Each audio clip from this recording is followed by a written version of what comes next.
Right on time, Austin Riley. Can't do it any better than that. Austin Riley, he delivers. Just wrecked that thing. My goodness. Hey everyone, my name is Kate Maniscalco. I am here with Braves third baseman Austin Riley and Braves Hall of Famer Andrew Jones. We are breaking down what it takes to be a high-performing hitter in Major League Baseball. Austin Riley, don't bother chasing that thing. Andrew Jones. The All-Star game is in Truist Park this year. You guys were both All-Stars. What has that experience been like for you guys?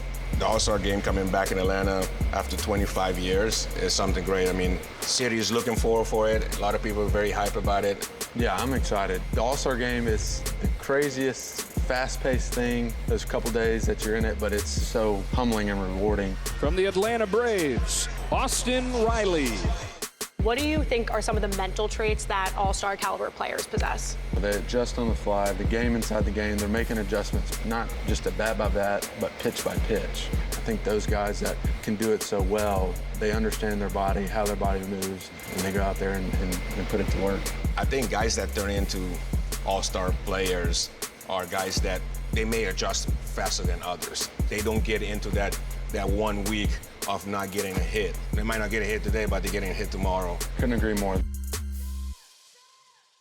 How have you guys overcome adversity in your career? Because we've all been through slumps, every big league player has. And what have you done to stay goal-oriented and focused?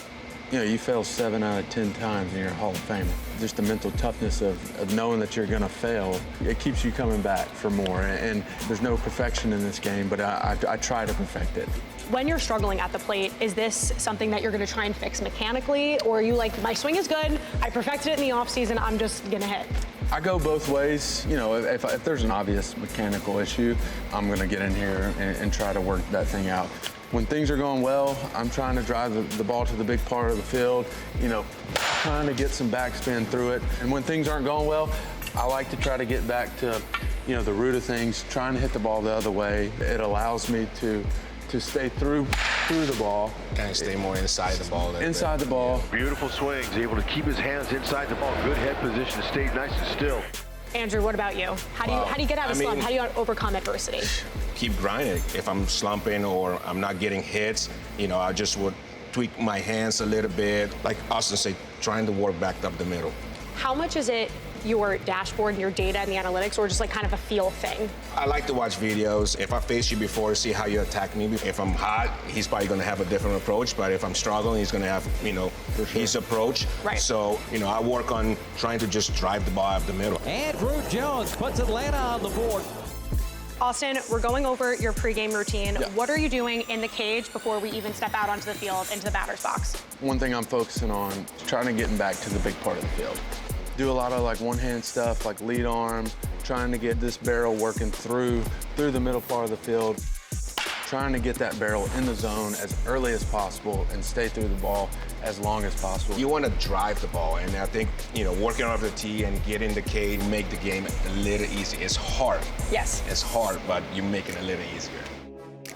And I know there weren't as many stats when you were playing as analytical as it's gotten now. Austin, like during a game, let's say you go over 2, are you somebody that for your next at-bat, you're looking at all of the data? We got a ton of reports that we get on a daily basis. I like to use the iPad, especially like a bullpen guy.